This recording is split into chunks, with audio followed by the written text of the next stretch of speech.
The emperor who died, screaming in his own bronze bull, the tyrant's rise and the birth of a monster. Soundscape slow heartbeat, crackling fire, distant echoes of chains dragging across marble.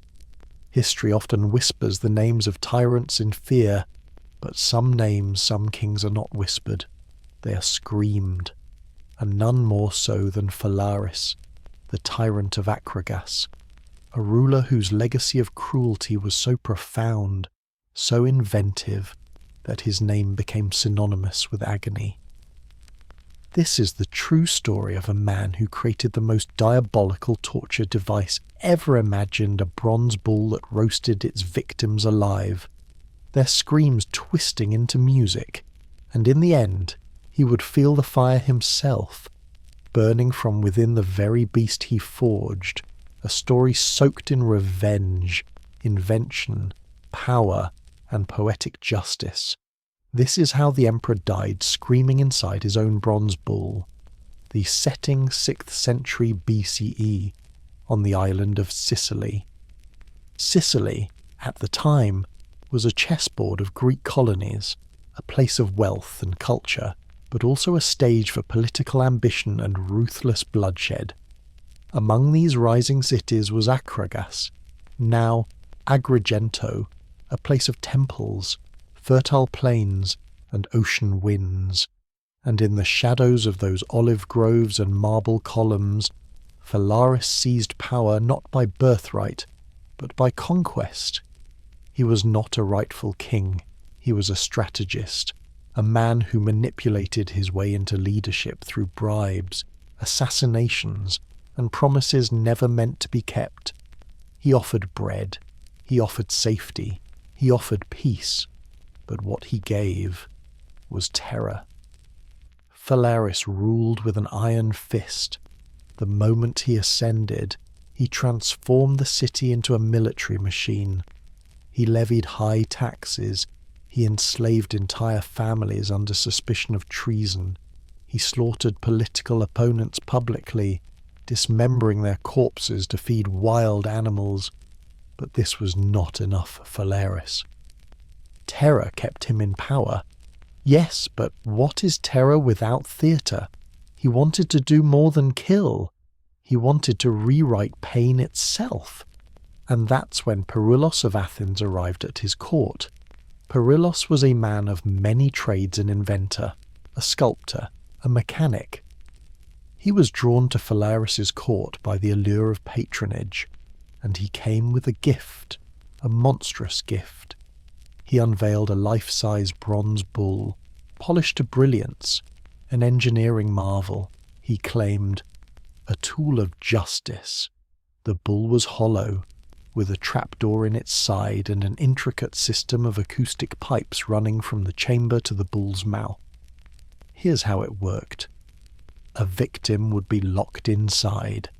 A fire would be lit beneath the bull's belly.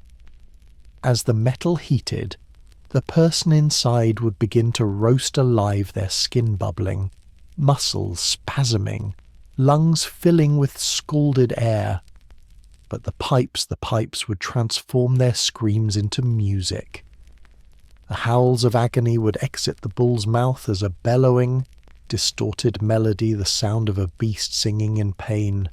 It was, Perillus said, a triumph of art and punishment. Phalaris smiled. The tyrant immediately commissioned its use, and soon after, the bronze bull of Akragas became legend. It was placed in the centre of the city square, a shining idol to fear. Phalaris used it to execute thieves, rebels, poets who spoke too freely, and each time the crowd gathered. Each time they heard the beast roar, not from rage, but from within as human flesh was slowly cooked to death in the metal belly. The process was unspeakable. At first, the victim would panic as the trapdoor sealed. Their breath would turn hot, the air would shimmer, the bronze, a conductor of heat, would grow hotter with every second. Soon, their skin would begin to peel, blisters forming like bubbles of oil. They would try to scream, but the heat would scald their throat. Each cry would come out as a rasping moan, then be caught by the pipes and twisted into a grotesque melody. Their eyes would boil, their organs would rupture. They would collapse to the floor, not dead, not yet, but writhing in a pool of melted fat and blood, until finally their body would char, their bones would crack, and the bull would fall silent. Smoke would drift from its nostrils, and the crowd would cheer. Phalaris was thrilled. He had invented a new language of death, but cruelty, like fire, spreads, and the bull was never satisfied. More and more victims were chosen, priests who challenged his divine authority, children of rebels, even innocent merchants accused by jealous rivals. The bull became a machine of political control, its roar a signal that no one, not even the faithful, was safe. And then, in a twist of cosmic irony, Phalaris turned on Perilos, the inventor. Why perhaps to eliminate the witness?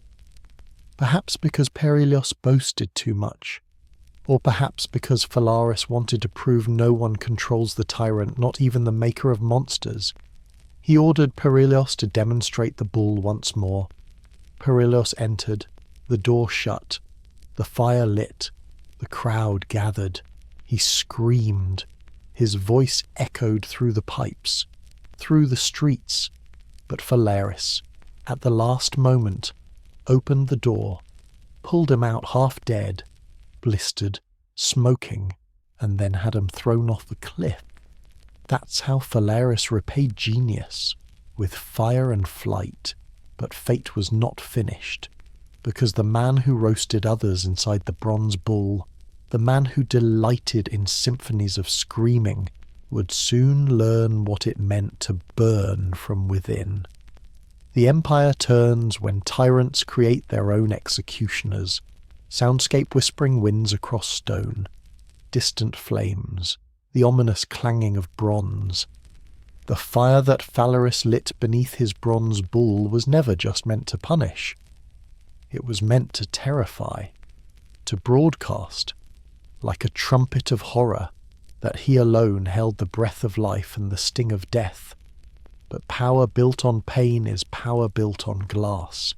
It cracks, and every scream that rose from the bronze belly was a crack in Phalaris's throne. Because beyond the terror, the people of Akragas were watching, waiting, counting the dead, memorizing the names, and in the spaces between executions, where silence dared to return, they remembered what freedom once felt like. At first, the signs were subtle, guards turning their eyes, coins slipping into priests' hands, whispers behind market stalls, dangerous words like justice, overthrow, end this. The bronze bull, once a symbol of Phalaris's untouchable cruelty, had become a rallying point for hatred, because no tyrant can murder forever without bleeding loyalty. And Phalaris, for all his intelligence, didn't see it coming.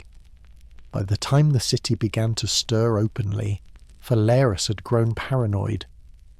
He doubled his guard, accused his own advisers of treason, executed a baker for using too little salt, claiming it was a deliberate insult to the crown. He began using the bull more frequently. Where once executions were rare and ritualistic, they now became weekly performances. Crowds were no longer cheering. They stood still, eyes glassy, mouths tight. Even the screams from the bull began to sound familiar, because now it wasn't criminals, it was sons, husbands, wives. The beast had turned inward, and the people turned cold. Then came Telemachus, a nobleman, a soldier, and the first man in a decade to speak the word uprising out loud. He had watched his brother die in the bull, falsely accused of plotting against the tyrant. His body returned blackened, curled. the scent of burned flesh still clinging to the cloth. Telemachus did not cry. He did not rage. He planned. The rebellion began at night. Silent figures moving through alleyways, armed not with swords, but plans. They sabotaged food stores, poisoned wells used by the palace, bribed the bull's firekeepers, and then, in the early spring of 554 BCE, the people of Akragas rose. Sound-distant roar, clamour of a mob, the crashing of palace gates. It was not a clean revolt. There was screaming, there was fire, there was blood in the reflecting pools. Phalaris stood in his tower, watching the smoke rise from his city. His guards fled, his servants vanished. Only the bull remained hulking and silent in the courtyard, its bronze surface tarnished with the soot of countless deaths. He tried to run, but there was nowhere to go. Every gate was blocked. Every alley had eyes. And as he attempted to escape through a secret tunnel beneath the palace, he was captured. They did not kill him on the spot, because they understood the irony, the symmetry. They marched him, the emperor, the monster, the maker of screams, back through his own palace, past the dungeons where his enemies once rotted, past the chambers lined with hooks, now empty, and into the square, where the bronze bull awaited. Phalaris struggled. He pleaded. He offered riches, lands, pardon. But the people were not interested in words, only recompense. He was stripped, beaten, chained at the wrists, his skin already bruised from his failed escape, his face blooded by the crowd's blows. They dragged him up the ramp, opened the bull's side, and threw him in. For a moment, the world stood still, and then the fire was lit. Sound, the roar of flames, muffled screams, the creak of bronze expanding. He was inside. The bull that had silenced hundreds was now filled with the voice of its maker. He screamed. He begged. His voice, once arrogant and commanding, was now a high, panicked shriek. And the pipes sang. They turned his agony into a hollow, bellowing melody, the voice of a beast not in power, but in pain. The crowd listened. Some wept. Some stared. Some said the bull seemed ashamed. Inside. Phalaris's skin burst into blisters within minutes. His lungs seized as the air became molten. His muscles locked, then began to peel from bone. He clawed at the sides. He beat against the bronze, but his fingers broke. The metal seared into him, fusing to his flesh, his face warping against the curved walls. He choked, and finally, he went still. They waited, and when the bull grew silent, they let the fire die. They opened the door. The body that emerged was no longer a man. It was scorched black, curled like a fetus, teeth clenched in an eternal scream. Phalaris was dead, but something strange happened. They did not throw his body into the sea. They did not drag it through the streets. They buried him, quietly. No tomb and no stone, just earth. Because even monsters are sometimes feared beyond the grave. The afterburn. What the bronze bull did to history, soundscape faint humming of wind through corridors, echoing footsteps, the distant toll of a temple bell. Phalaris was dead. His body, charred and broken, disappeared beneath the soil of Akragas. The people of the city tried to forget.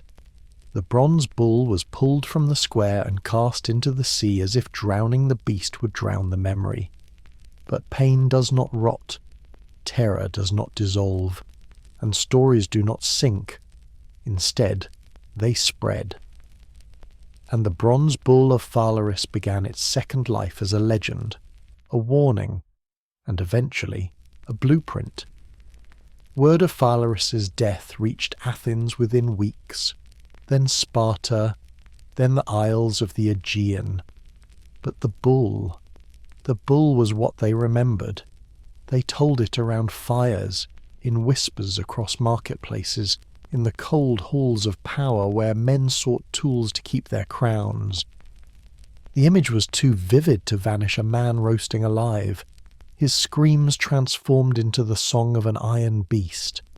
It was not just a tale of tyranny, it was a fable of engineering cruelty. In Athens, philosophers debated it. Some, like Plutarch, wrote of the bull with moral disgust, using it as a symbol of how absolute power corrupts the soul, twisting rulers into executioners. Others, disturbingly, admired its design. To some, it was efficiency, a way to kill without swords, without blood, a way to instill order through fear. And it wasn't just Greece. Across the Mediterranean, in Carthage, whispers of the bull arrived with traders. It landed like an ember in dry grass.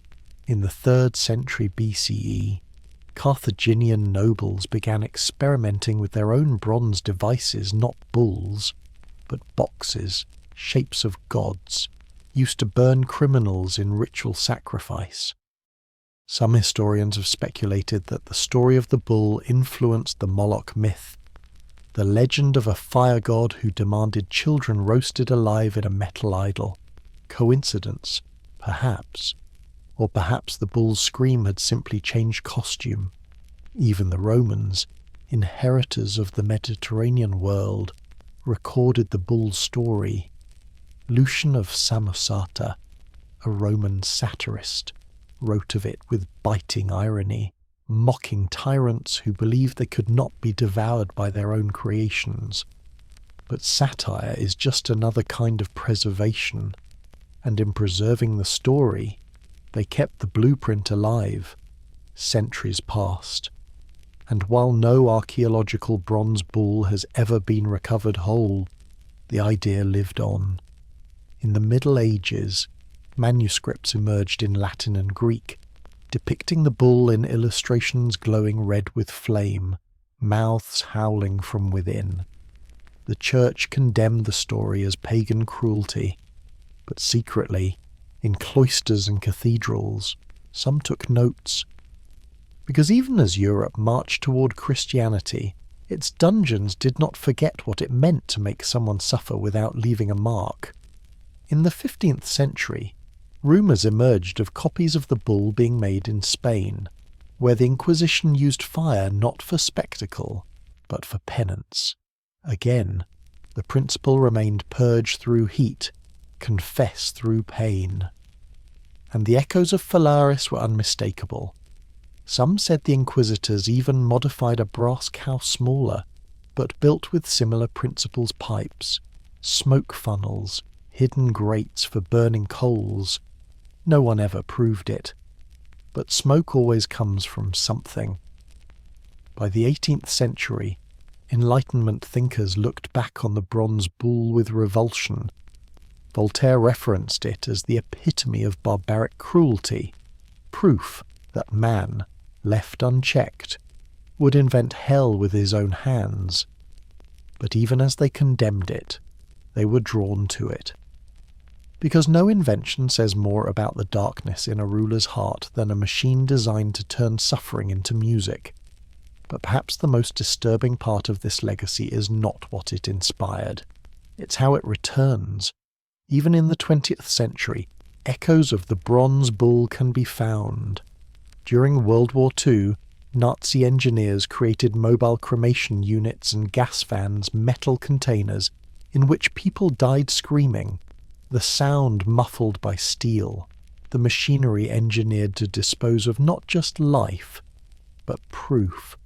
And like Phalaris, those who use such devices believe they were cleansing the weak, purifying the state. But it was the same song, centuries later, just in a different key. Because the bronze bull is not just a machine, it is an idea, a symbol of how far humans can go when fear and control become virtues.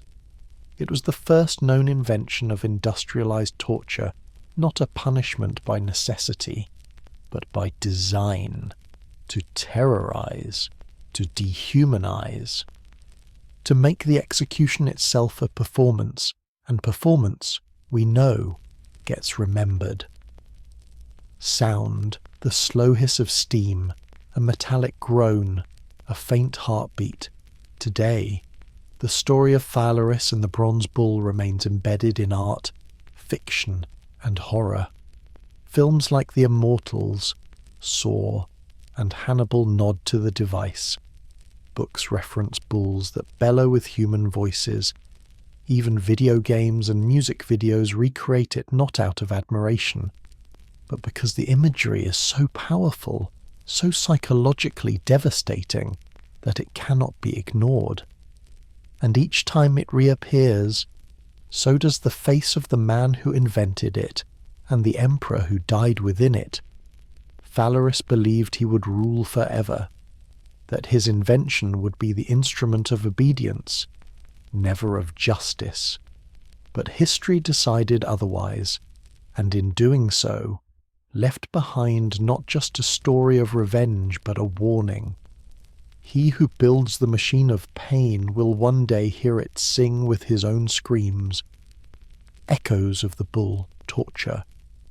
Through the ages, soundscape chains rattling in the dark, a slow metallic creak, distant breathless moaning. The bronze bull of Phalaris was more than a machine.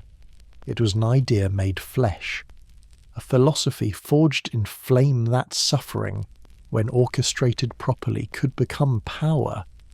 And long after Phalaris burned, that idea lived on, not just in stories, but in steel, wood, and iron. Because the concept behind the bull, the turning of a body into an instrument of horror, would echo through centuries of human cruelty. As the Middle Ages dawned, Europe fell into the grip of religious paranoia, heresy, witchcraft, political dissent. These were not just threats to church and crown. They were excuses to refine the ancient art of pain, and as torture evolved, you could feel the shadow of the bronze bull in every groan of iron. Take the Iron Maiden, for example. A towering sarcophagus lined with razor-sharp spikes, designed to pierce the body without immediately killing it. The victim would be closed within a coffin that listened as you bled into silence. It shared the bull's genius. No blood splatter, no swinging blade, just contained agony, pain made clean. Then there was the Judas cradle, a pyramid-shaped seat, its point aimed at the most sensitive regions. The victim would be lowered slowly, agonizing inch by inch until their own weight impaled them. Like the bronze bull, the Judas cradle turned gravity and time into weapons, the slow, inevitable descent into mutilation. And like the bull, it was theatrical. It didn't just punish, it humiliated, because torture, as the bull taught, is most effective when it is seen, when others watch, when the lesson is learned by the survivors. Even in the East, similar designs emerged. In Imperial China, the infamous death by 1,000 cuts mirrored the bull's psychological blueprint. Pain was dealt out incrementally, carefully, spaced to maximize terror, to drag out death into something almost poetic. In Japan, the kawazuri flaying alive was performed in public. The body was turned into a spectacle, each layer of skin removed while the victim still breathed. Different metals, different languages, but the same song. As the Renaissance unfolded, Europe flirted with the illusion of enlightenment, science, art, humanism, and yet, in the vaults beneath royal castles, in the cellars of inquisitions and kingdoms, new devices were born. The pear of anguish, a metal object inserted into the mouth, anus or vagina, then expanded with a key. It tore, silently and invisibly from the inside. It was mechanical intimacy, a private apocalypse just like the bronze bull, designed not to kill immediately, but to unmake a human from within. These instruments, like the bull, rarely left scars visible to the outside world. They were made to erase the scream, to turn pain into soundless terror. Because that's the real genius of such devices. They leave no heroes behind, no martyrs, just broken meat, unable to speak what happened. And over time, society doesn't just forget it doubts. Surely no one could be that cruel. Surely that's just a myth. But the myth always returns. In the 20th century, with the rise of global warfare and totalitarian regimes, torture once again evolved, this time not with brass and fire, but with chemicals, electricity, psychology, the Vietnam War, the KGB interrogation cells, the CIA's black sites.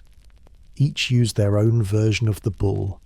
Sensory deprivation chambers, silent metal boxes, waterboarding chambers where drowning became a performance, stress positions where pain came slowly, like heat rising in metal. No longer was it about flame, it was about control. And once again, victims screamed, only now. There were no crowds, no pipes, no sound, just silence thick enough to choke on. And yet, through all of it, the bronze bull remained a totem in the cultural imagination. Artists painted it, authors wrote about it, filmmakers resurrected it, because it speaks to something primal. It is not just about the pain of dying, but about being turned into an instrument of your own death. To scream and hear your scream twisted, to lose even the truth of your voice. This is what made the bull so terrifying. It did not just destroy the body, it destroyed identity. Sound slow, metal scrape, echo of gasping breath, whispered voices. Today, we look at images of ancient torture and shudder. We tell ourselves we're better now, we're civilized. But we forget the mechanics have changed. Not the intent. Control, punishment, erasure. Phalaris did not invent these things. But he gave them a form so unforgettable, so cinematic, that every horror since carries some of his shadow. And maybe that's the true legacy of the bronze bull. It taught the world that suffering can be art, and art, as we know, never dies. The immortal scream. Why we remember Phalaris. Soundscape wind moaning through a corridor, low ambient tones, distant bells, distorted and echoing. Centuries pass, empires collapse, kings fall, torture devices rust and vanish beneath the earth. But some screams never end. They do not fade with time. They echo across generations, across oceans, across culture itself. The bronze bull was cast into the sea long ago. The fire beneath it is long extinguished, but its voice, its story lives, and it is not a tale of technology. It is a tale of hubris, of vengeance, of cruelty so absolute that it haunts not only memory, but meaning itself. Phalaris is long dead, but we still speak his name in whispers. Still imagine the smoke rising, still hear the twisted melody of death made metal. Why? Because the bull was not just a machine.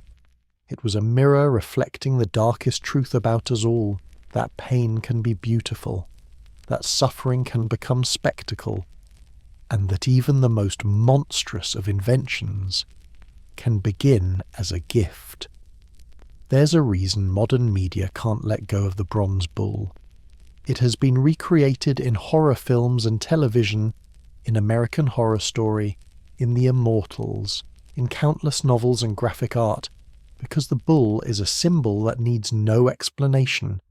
It says everything in its shape, imposing, hollow, burning from within, a shell of grandeur designed only to consume. It is, in a way, the perfect metaphor for tyranny. And when Phalaris burned inside his own creation, the world saw poetic justice. But it also saw a warning. Imagine the final seconds. Phalaris, naked and shivering, hurled into the belly of his invention. The door slamming shut behind him, the fire catching, the metal warming, then heating, then glowing. He claws at the walls, breathes in smoke, feels his skin crisp, his eyes boil, his bones betray him, and he screams. The pipes transform it into song, not for beauty but for irony, because this is the sound he made others endure.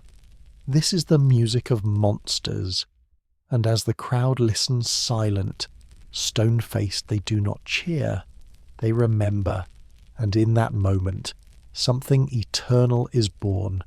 Not just revenge, not just justice, but memory forged in terror. This is why the bronze bull has lived on in so many forms, in art, in punishment, in warnings passed down from parent to child. It is pain as parable, an object lesson so vivid, so inhuman, that we never truly buried it. Even in modern psychology, echoes of the bull remain.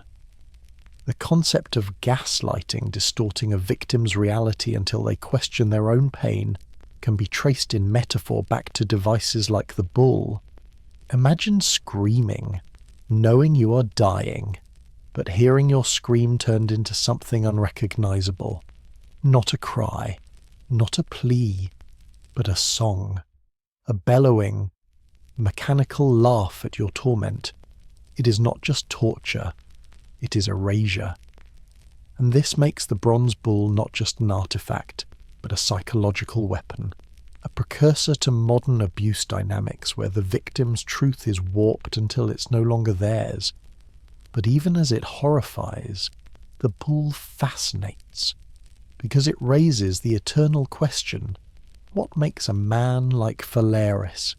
What drives someone to build not just a method of execution, but a performance of suffering? Is it fear, narcissism? A desire to make death artistic, so that it can be justified? Or is it something worse, the possibility that cruelty, once tasted, becomes addictive? That watching someone die in silence is not enough. You need the scream. You need the music of their collapse.